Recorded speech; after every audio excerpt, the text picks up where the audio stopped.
Congolaises, Congolais, mes très chers compatriotes, en ce jour solennel du 30 juin, nous célébrons nos 65 ans d'indépendance. 65 ans d'un cheminement audacieux amorcé le 30 juin 1960, lorsque notre peuple, uni par une aspiration irrépressible, a revendiqué son droit inaliénable à la liberté et à l'autodétermination. Cette date n'est pas qu'un jalon historique. Elle est un appel vibrant à honorer la mémoire de nos héros, à raviver notre idéal commun et à réaffirmer notre engagement pour une République forte, unie et prospère. En ce jour de souvenir et d'espérance, j'honore la mémoire de nos pères fondateurs, Joseph Kasavubu, Patrice Emery Lumumba, et de tous ceux qui, souvent dans l'anonymat, ont offert leur vie en sacrifice pour rendre possible l'idéal d'un Congo libre et maître de son destin. Leur courage est le socle de notre souveraineté, leur vision, le flambeau de notre avenir. Mes très chers compatriotes, aujourd'hui, notre célébration revêt une portée exceptionnelle. Il y a quelques jours, à Washington, sous l'égide des États-Unis d'Amérique, la République démocratique du Congo et le Rwanda ont signé un accord de paix historique, un tournant décisif pour mettre fin à un conflit qui, depuis près de 3 décennies, a semé la désolation dans l'est de notre pays, causant des millions de morts et de déplacés, en particulier dans l'est de notre territoire. Cet accord, signé par les ministres des Affaires étrangères de nos deux pays lors d'une cérémonie solennelle présidée par le secrétaire d'État américain, M. Marco Rubio, reprend les acquis de la résolution 2773 du Conseil de sécurité des Nations unies et ouvre la voie à une nouvelle ère de stabilité, de coopération et de prospérité pour notre nation, pour la région des Grands Lacs et pour l'Afrique tout entière. Je voudrais exprimer au nom du peuple congolais notre profonde gratitude aux États-Unis d'Amérique pour leur engagement déterminant en faveur de la paix. Nos remerciements les plus sincères vont au président Donald Trump pour son implication personnelle dans ce processus de pacification porteur d'espérance. Son leadership a permis de réunir les partis autour d'une vision commune. J'adresse également mes vifs remerciements à l'État du Qatar pour ses bons offices, et particulièrement au Cheikh Tamim Ben Hamad Al Thani, dont la médiation discrète et efficace a contribué à rapprocher les positions et d'ouvrir un dialogue sincère entre notre pays et le Rwanda. Je tiens également à exprimer ma profonde gratitude à 2 dignes fils de l'Afrique, dont l'engagement déterminant a largement contribué à porter la tragédie sécuritaire que traverse la République démocratique du Congo à l'attention de la communauté internationale.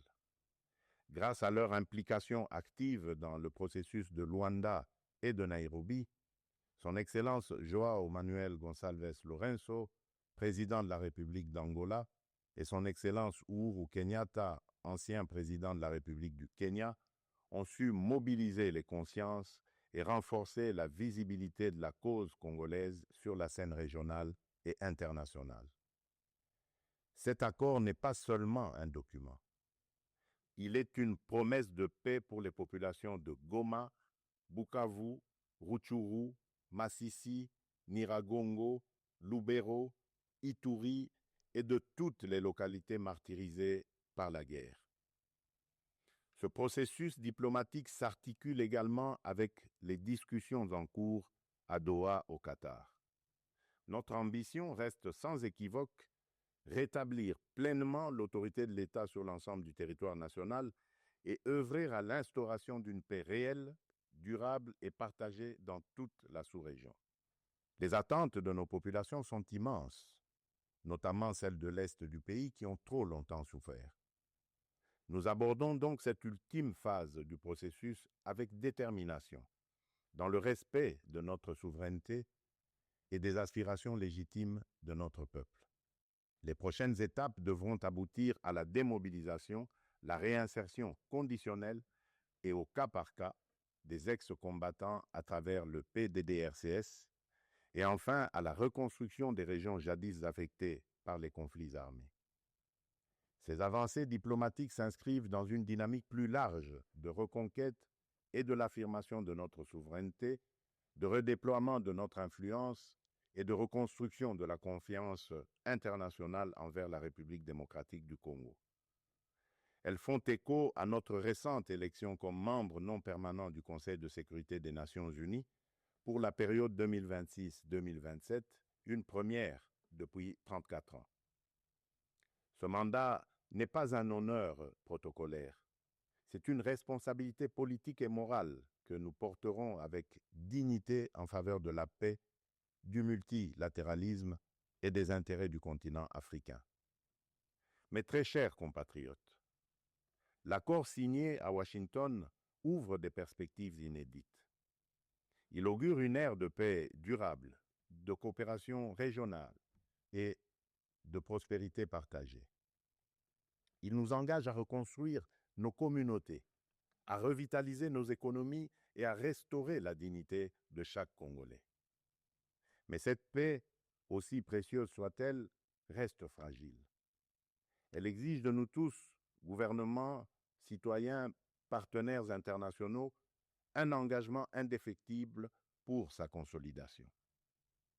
Nous continuerons à exiger que justice soit rendue aux victimes et que les responsables des atrocités répondent de leurs actes.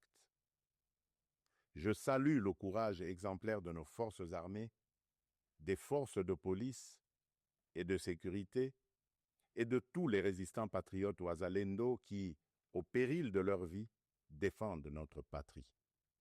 Leur bravoure est le rempart de notre souveraineté. À vous, mes sœurs et mes frères de l'Est, je veux dire que votre résilience est une source d'inspiration pour la nation entière. Vos souffrances n'ont pas été vaines. Elles ont forgé notre détermination à réfuter toute solution précaire à cette crise et à nous engager à bâtir un avenir meilleur. Mes très chers compatriotes, l'indépendance que nous commémorons aujourd'hui n'est pas seulement une conquête du passé, elle est surtout un cap pour l'avenir. Elle est un projet vivant, un idéal à construire chaque jour. Cet idéal exige de nous que nous surmontions non seulement les menaces armées, mais aussi l'insécurité sociale, l'injustice, le tribalisme et la division. Le peuple congolais aspire à un pays de paix, de justice et de dignité. Un pays où l'on veut et on peut vivre sereinement, travailler avec honneur et offrir à chaque enfant congolais la liberté de rêver grand, sans peur ni entrave. Réaliser ce rêve requiert la mobilisation de toutes nos forces vives, institutions, citoyens, diaspora, partenaires, autour d'un même idéal, bâtir un Congo moderne, sûr et respecté. Il est temps de transcender nos clivages, de rejeter les discours de haine et les manipulations, et de faire de notre diversité une force, non une fracture. Notre unité n'est pas une option, elle est une condition de survie. C'est dans cet esprit de responsabilité et de dépassement de soi que j'ai tenu, il y a quelques semaines, une rencontre franche et républicaine avec M. Martin Fayoulou, l'un des leaders de l'opposition. Ce geste, que beaucoup n'auraient osé imaginer depuis les élections de 2018, témoigne d'une volonté partagée de placer l'intérêt supérieur de la nation au-dessus des querelles partisanes. Cette rencontre marque une étape importante vers une politique de réconciliation, d'écoute mutuelle et de respect réciproque. Elle donne surtout corps à l'exigence du peuple congolais, celle d'une classe dirigeante capable de s'unir aux moments les plus critiques, d'agir avec maturité et de servir ensemble la grandeur de la République. Mes très chers compatriotes, les défis qui se dressent devant nous ne se limitent pas à la sécurité. À Kinshasa, la congestion urbaine et les embouteillages affectent la qualité de vie. Le manque de discipline, l'urbanisation désordonnée et l'insuffisance des transports en commun rendent la vie difficile à des millions de nos compatriotes. À Kalemi, Kasangoulou et même ici, dans la capitale Kinshasa, les inondations récentes ont causé d'importantes pertes en vies humaines et dégâts matériels, détruisant des habitations, emportant des infrastructures routières et provoquant des déplacements massifs de population. Ces événements climatiques extrêmes nous rappellent l'urgence d'agir à la fois sur le front de l'aménagement du territoire et de la résilience environnementale. À Mbandaka, le naufrage d'une embarcation a coûté la vie à plusieurs dizaines de nos compatriotes, endeuillant la nation tout entière. À Tshikapa, Kolwezi, Likasi, Kananga ou Kikwit, l'accès à l'eau potable, à l'électricité, aux soins de santé et à l'éducation reste une priorité pressante. Face à ces défis, l'État n'est pas resté indifférent. Il agit. Des missions de secours ont été déployées, des fonds d'urgence mobilisés, des projets structurants lancés pour renforcer les infrastructures et améliorer les conditions de vie. Mais ces efforts, aussi importants soient-ils, ne suffiront pas sans un véritable sursaut de solidarité nationale. Ils doivent être soutenus par une administration plus efficace, une meilleure coordination institutionnelle et la responsabilisation de tous les niveaux de pouvoir. J'en appelle également à un changement profond de comportement. Nous devons adopter une discipline collective, un civisme exemplaire et un respect des règles de vie en communauté. Aussi, je vous appelle à un sursaut patriotique, à une responsabilité individuelle qui fera de notre pays un modèle de stabilité et de progrès. Mes très chers compatriotes, fidèles à l'élan de notre indépendance, j'ai pris devant vous, avec une détermination sans faille, le serment de bâtir un Congo à la hauteur de nos aspirations. Avec constance et détermination, j'ai placé la transformation de notre nation au cœur de mon mandat, mu par l'ambition profonde de faire de la République démocratique du Congo une terre de justice, de prospérité partagée et de dignité retrouvée. Cette vision que je porte avec vous et pour vous irrigue chacune de nos décisions et sous-tend les réformes audacieuses que nous menons dans un esprit de renouveau et de souveraineté assumée. Aux côtés du gouvernement, j'ai engagé une série de réformes économiques, judiciaires et institutionnelles visant à asseoir un véritable état de droit, à éradiquer la corruption et à créer un climat des affaires propice à l'investissement et à l'initiative. Les premiers résultats sont tangibles. La croissance économique connaît un rebond durable. L'image de notre pays s'améliore sur la scène internationale et la confiance des investisseurs renaît. Ce regain de confiance se traduira prochainement par la signature d'un accord stratégique inédit avec les États-Unis d'Amérique dans le secteur minier. Cet accord marquera une étape décisive dans le positionnement de la République démocratique du Congo comme un acteur central de la transition énergétique mondiale et de l'économie verte émergente. Il visera à valoriser de manière souveraine nos minerais stratégiques, en particulier le cuivre, le cobalt et le lithium, tout en assurant une répartition plus équitable des retombées économiques au bénéfice des populations congolaises. Il ouvre la voie à la transformation locale, à la création des milliers d'emplois et à un nouveau modèle économique fondé sur la souveraineté et la valeur ajoutée nationale. C'est là le fruit d'un travail collectif, déterminé, au service d'un seul idéal, offrir à chaque Congolaise et à chaque Congolais les perspectives réelles d'un avenir meilleur. Malgré l'adversité, notre peuple a toujours fait preuve d'une résilience extraordinaire. C'est cette résilience qui nous a permis de traverser les tempêtes du passé et qui nous permettra de surmonter celles d'aujourd'hui. Le Congo d'aujourd'hui n'est plus celui du fatalisme et de l'impuissance. À l'aube du retour tant attendu de la paix sur l'ensemble de notre territoire, s'ouvre un nouveau chapitre de notre histoire, porté par le courage inébranlable, la résilience admirable et la solidarité agissante de toutes les filles et de tous les fils de la nation. À nos partenaires des États-Unis, de la Chine, de l'Europe, des pays du Golfe, du continent africain et du monde entier, je le dis solennellement, la République démocratique du Congo est de retour, prête à nouer des partenariats stratégiques, fiables, transparents et surtout gagnant-gagnant. Nous avons les moyens de notre ambition, des ressources exceptionnelles, une position géostratégique centrale, un peuple talentueux et surtout un leadership résolument tourné vers l'avenir.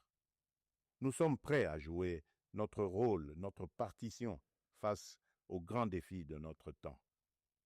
La paix, la transition énergétique, le développement durable et l'intégration africaine. Je tiens toutefois à réaffirmer avec clarté les lignes rouges de mon action. Les ressources de la République démocratique du Congo ne seront jamais bradées ni livrées à des intérêts obscurs. Elles bénéficieront avant tout au peuple congolais. Aucun compromis ne sera toléré en matière de souveraineté économique. La République démocratique du Congo ne vendra ni son avenir, ni sa dignité. Mes très chers compatriotes, le monde change et la République démocratique du Congo a son mot à dire. Notre jeunesse déborde de talent, notre sol regorge de richesses, notre peuple rayonne de dignité. Ensemble, poursuivons notre projet commun, celui de bâtir un État fort, une économie diversifiée, une société juste et équitable. Ce 30 juin, faisons de notre indépendance un idéal vivant, incarné dans chaque famille, chaque quartier, chaque ville, chaque province. Nous ne visons pas seulement la fin de la guerre, nous voulons une paix véritable, qui sera le socle d'un vaste chantier de reconstruction d'une société plus inclusive, plus solidaire et plus prospère. Le gouvernement s'y attellera avec rigueur et transparence. Mais ce chantier ne réussira que si chaque Congolaise et chaque Congolais y prend part. Alors unissons nos cœurs et marchons ensemble, main dans la main, vers un Congo fort, uni et prospère. Bonne fête de l'indépendance à toutes et à tous. Que Dieu bénisse la République démocratique du Congo, son peuple et tous ceux qui l'ont choisi comme pays de résidence. Je vous remercie.